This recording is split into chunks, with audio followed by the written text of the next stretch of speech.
हाँ तो नमस्कार मेरे प्यारे बच्चों। तो आज का जो हमारा लेक्चर है बेटा वो नीट और जेई वाले बच्चों के लिए बेटा SN2 रिएक्शन का है। इसके जो पहले लेक्चर मैंने पढ़ाया था बेटा वो SN1 रिएक्शन का था। उसमें मैंने SN1 का पूरी जितनी भी डिटेल थी आपको सब बता दी थी। आज का जो लेक्चर है बेटा वो SN2 को लेकर के है।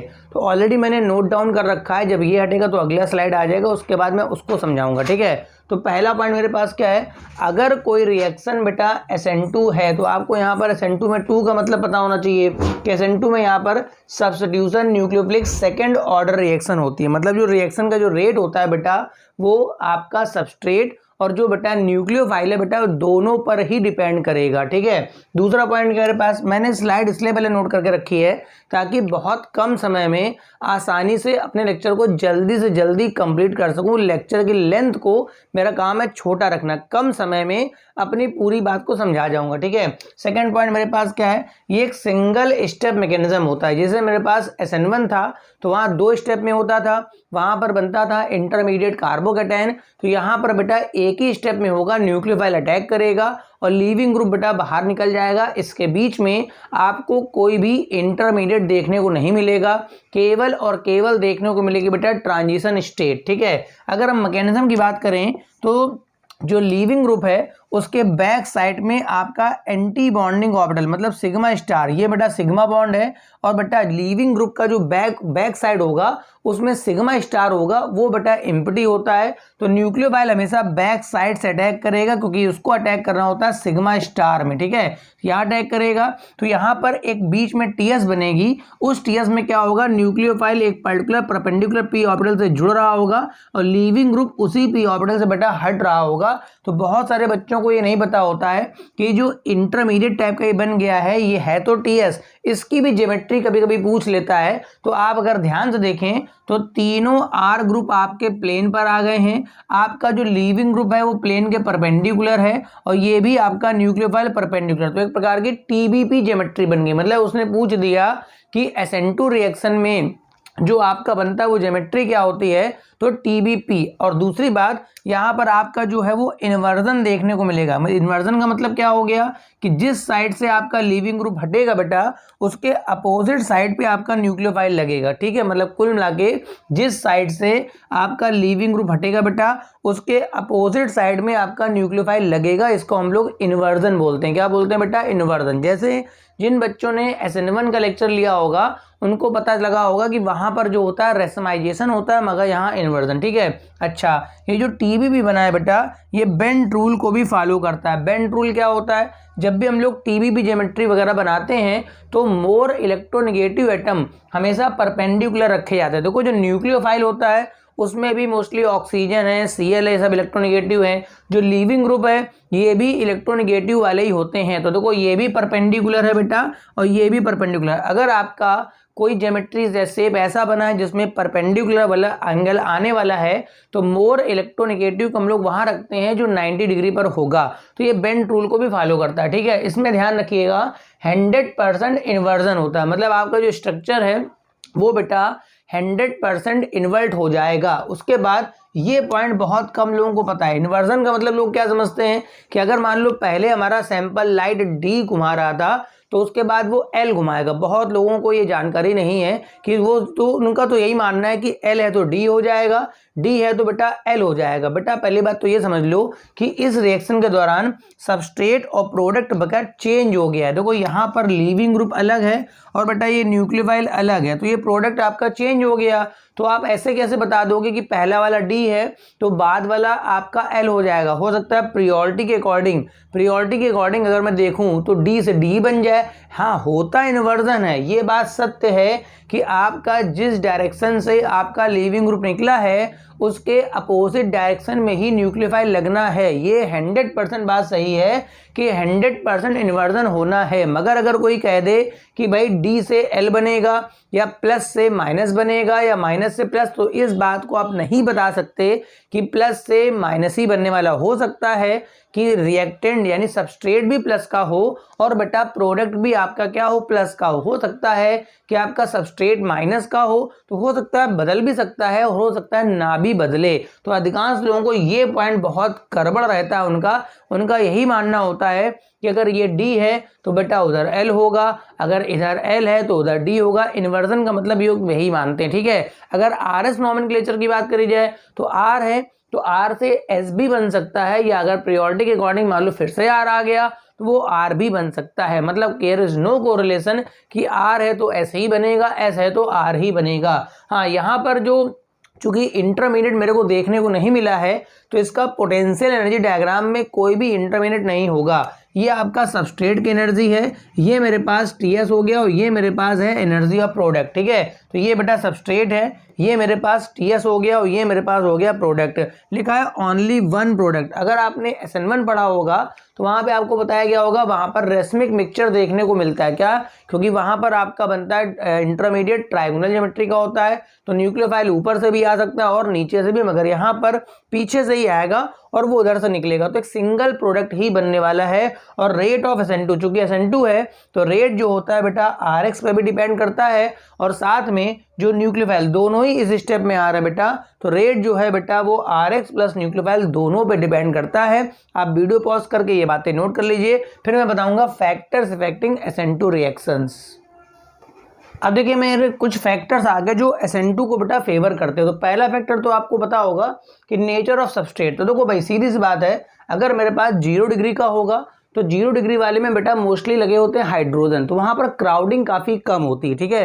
तो क्राउडिंग कम होने से जो न्यूक्लियोफाइल है, देखो इसमें होना क्या है, SN1 SN2 में डिफरेंस क्या है कि जो SN1 है वहां पर पहले लीविंग ग्रुप को हटना है और यहाँ पर पहले न्यूक्लियोफाइल को आना है। तो सीधी सी बात है, अगर आपके सबस्ट्रेट में क्राउडिंग होगी तो न्यूक्लियोफाइल को आने में होगा कष्ट, उसका अटैक काफी स्लो हो जाएगा। तो अगर डिग्री जितनी कम होगी, 0 डिग्री का होगा SN2 फास्ट देगा, 1 डिग्री का होगा थोड़ा फास्ट स्लो हो जाएगा, 2 डिग्री का होगा और स्लो हो जाएगा, 3rd डिग्री में SN2 होता ही नहीं है, ठीक है ना। अगर इलेक्ट्रॉनिक इफेक्ट की बात करी जाए तो एक पॉइंट जो नहीं ध्यान रखते हैं कि बेटा इस वाले केस में पहले न्यूक्लियोफाइल को अटैक करना पड़ता है। तो अगर कार्बन पर, जिस कार्बन पर आपका लीविंग ग्रुप लगा है, ध्यान बात सुनेंगे, ठीक है, जिस कार्बन पर आपका लीविंग ग्रुप लगा है, अगर उस कार्बन पर पॉजिटिव चार्ज ज़्यादा हो गया, मतलब उसकी इलेक्ट्रोफिलिसिटी की वैल्यू अगर बेटा बढ़ जाती है ना, तो कुल मिला के मतलब ये हुआ कि इलेक्ट्रोफिलिसिटी बढ़ेगी तो न्यूक्लियोफाइल का अटैक फास्ट हो जाएगा। कुल मिला के देखो,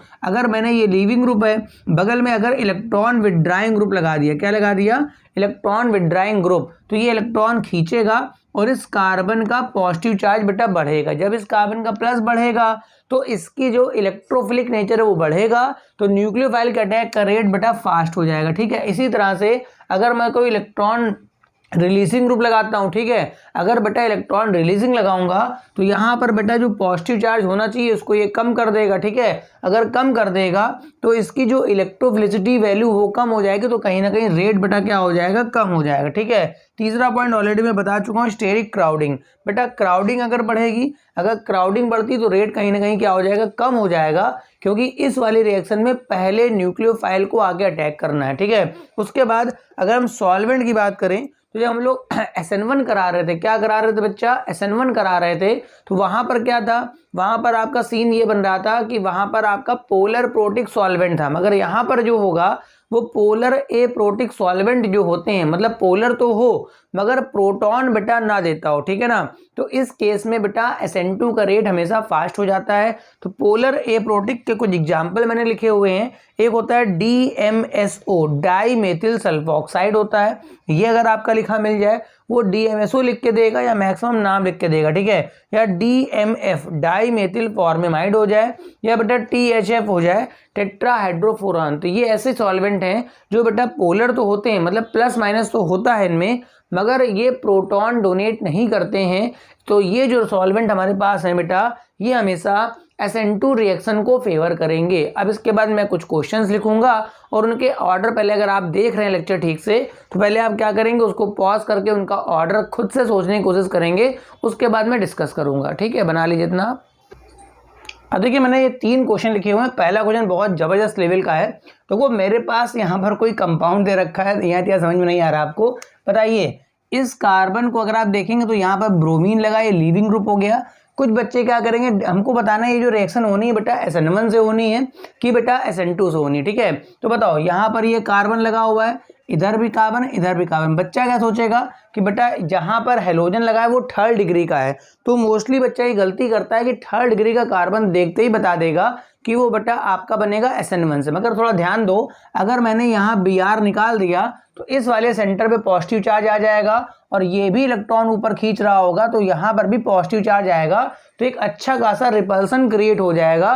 तो यहाँ का जो कार्बोकैटायन है ये इसके -I की वजह से हाईली अनस्टेबल बनने वाला है। तो मैंने कहा था SN1 के लिए देखना क्या होता है कि आपका जो कार्बोकैटायन उसकी स्टेबिलिटी बेटा ज़्यादा हो, जबकि यहाँ से मतलब कुल मिला के हेलोजन के बगैर में मैंने आपको पॉइंट भी समझाया है कि अगर इलेक्ट्रॉन विथड्राइंग ग्रुप लग जाता है तो वो हमेशा SN2 को फेवर करता है। प्लस जरा आप सॉल्वेंट पे ध्यान दे दीजिए, यहाँ पर सॉल्वेंट आपका पोलर एप्रोटिक है तो ये रिएक्शन SN2 की तरह जाएगा, तो N3 minus Na+N3 minus azide ion होता है तो अटैक करेगा। SN2 में आपका क्या होगा, इन्वर्जन हो जाएगा, मतलब ये Br नीचे लगा है तो N3 बेटा ऊपर से अटैक करेगा। N3 बेटा कहाँ से अटैक करेगा, ऊपर से, ध्यान दीजिए N3 ऊपर से अटैक करेगा तो डार्क मेरा N3 हो जाएगा, डार्क मेरा N3 और डॉट डॉट डॉट डॉट मेरा मेथिल, ये इसका फाइनल आंसर बनेगा। अब देखो कितना अच्छा क्वेश्चन है, ये 2 डिग्री का मेरे पास एल्किल हैलाइड है, इसको भी NaN3 दिया मगर DMF सॉल्वेंट में, और इसको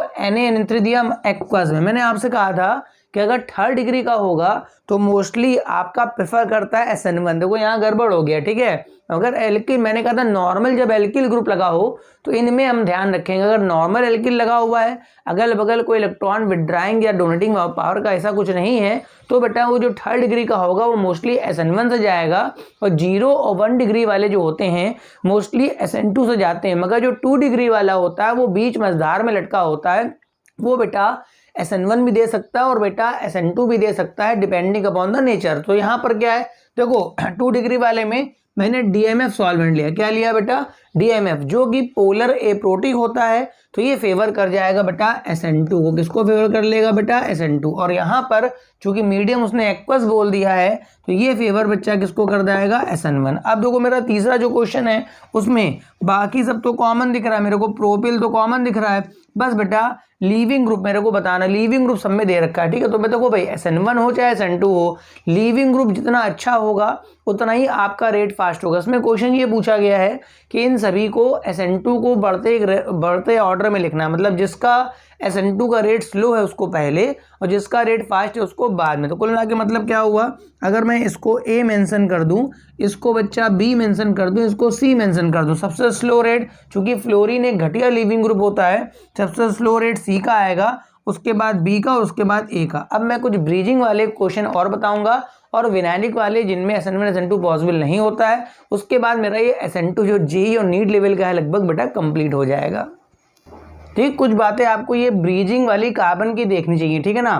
तो अगर मेरे पास कोई बाइसाइक्लिक कंपाउंड है तो वहाँ कुछ ब्रीजिंग कार्बन होते हैं जिन पे ब्रीज गया होता है। जैसे देखो ये बाइसाइक्लिक कंपाउंड है तो एक ब्रीज कार्बन ये है, एक ब्रीज कार्बन ये है। वैसे तो ब्रीजिंग कार्बन पर ना तो SN1 होता है और ना ही SN2 होता है, ठीक है, क्योंकि वो जो कार्बन होगा यहाँ पर क्राउडिंग की वजह से बैक से अटैक नहीं हो पाएगा, और अगर मैं SN1 कराना चाहूँ तो यहाँ कार्बोकैटायन नहीं बन पाएगा। फिर भी अगर मान लो वो ब्रीजिंग के नंबर ऑफ कार्बन को बढ़ाता है, ठीक है, मान लो उसने पहला क्वेश्चन ये 3 दे दिया मॉलिक्यूल और पूछ दिया इनमें SN1 या SN2 का रेट आप लिख दीजिए, ठीक है ना। तो आपको ये करना पड़ेगा, अगर उसने SN1 का ही रेट मान लो दे दिया, ठीक है, तो आपको ये देखना पड़ेगा जिसमें ब्रीजिंग कार्बन जितने ज़्यादा होंगे, मतलब ब्रीज के बीच में नंबर ऑफ कार्बन जितने ज़्यादा होंगे उसमें रेट ऑफ रिएक्शन फास्ट होगा। जैसे देखो यहाँ ब्रीजिंग के बीच में बेटा एक कार्बन है, यहाँ देखो ब्रीजिंग के बीच में ये ब्रीजिंग कार्बन है जिनको ब्लैक कर रहा हूँ, ब्रीजिंग के बीच में 1 2 3 कार्बन है, और यहाँ बेटा ब्रीजिंग के बीच में बच्चा 2 कार्बन है। तो कुल मिला के अगर मैं इसको A मान लूँ, इसको B मान लूँ और इसको क्या मान लूँ, C, सबसे फास्ट रेट बेटा किसका हो जाएगा, B का, क्योंकि इसमें फ्लेक्सिबिलिटी आ जाती है। जब फ्लेक्सिबिलिटी आएगी तो ऊपर नीचे हो पाएगा, तो कहीं ना कहीं बैक से भी अटैक हो सकता है, प्लस यहाँ पर कार्बोकैटायन बनने की पॉसिबिलिटी भी बेटा बढ़ जाती है। तो B के बाद आपका C आएगा, C के बाद A, ठीक है। एक पॉइंट आपको ये ध्यान रखना है कि अगर किसी डबल बॉन्ड के बाद कोई लीविंग ग्रुप लगा है तो ये SN1 और SN2 में बेटा हमेशा इनर्ट होता है, मतलब ये क्या होगा, इनर्ट होगा। कारण क्या है, सिंपल सा है, इसके बाद लोन पेयर है जिससे रेजोनेंस करके अपने आप को स्टेबलाइज कर रहा होगा, तो यहाँ डबल बॉन्ड करेक्टर बन जाएगा। जैसे क्लोरोबेंजीन आप लोगों ने इंटर केस में बहुत सीखा होगा कि क्लोरोबेंजीन वगैरह इनर्ट होता है। कारण क्या है कि क्योंकि ये रेजोनेंस कर लेता है, इस वजह से इसके Cl को हटाने के लिए हमें चाहिए होता है बेटा हाई टेम्परेचर और बेटा क्या, हाई प्रेशर। इस वजह से ये जल्दी रिएक्शन नहीं देता। हाँ, अगर मैं इस वाले बेंजीन में कुछ इलेक्ट्रॉन विथड्राइंग ग्रुप लगा लेता हूँ तो कहीं ना कहीं इस Cl के हटने की पॉसिबिलिटी जो है बेटा वो चेंज हो जाती है। तो ये मोस्टली तो इनर्ट होते हैं। अगर कोई पूछे जल्दी, ऐसे मान लो मेरे को एक क्वेश्चन दे दिया जाए, यहाँ पर मैंने Cl लिख दिया और आगे करके मैंने ऐसे Cl लिख दिया और यहाँ लिख दिया OH माइनस। पूछेगा बताओ कौन सा Cl डिस्प्लेस हो जाएगा बेटा, तो ये वाला Cl बेटा डिस्प्लेस नहीं होगा, मगर हाँ ये जो Cl है वो बेटा फिलहाल जल्दी डिस्प्लेस हो जाएगा। अगर इसी में मैं बढ़ा के ये डबल करके यहाँ Cl लगा देता बेटा, तो ये वाला Cl चूंकि डबल बॉन्ड के बाद आ गया तो ये भी Cl बेटा डिस्प्लेस नहीं होगा। तो इन सब बातों को आपको SN1 SN2 में पढ़ के जाना चाहिए। इसके बाद आप जब PYQs लगाएंगे तो काफ़ी हद तक आपके कई सारे क्वेश्चन सॉल्व हो जाएंगे। तो उम्मीद है आपको SN2 का आज का लेक्चर पसंद आया होगा। अगर लेक्चर पसंद आया करे तो एक शेयर कर दिया करो, सब्सक्राइब कर लिया करो, मलक कुल्ला के चैनल सब्सक्राइब कर लो और लाइक तो बेटा कर ही दिया करो। Thank you for watching.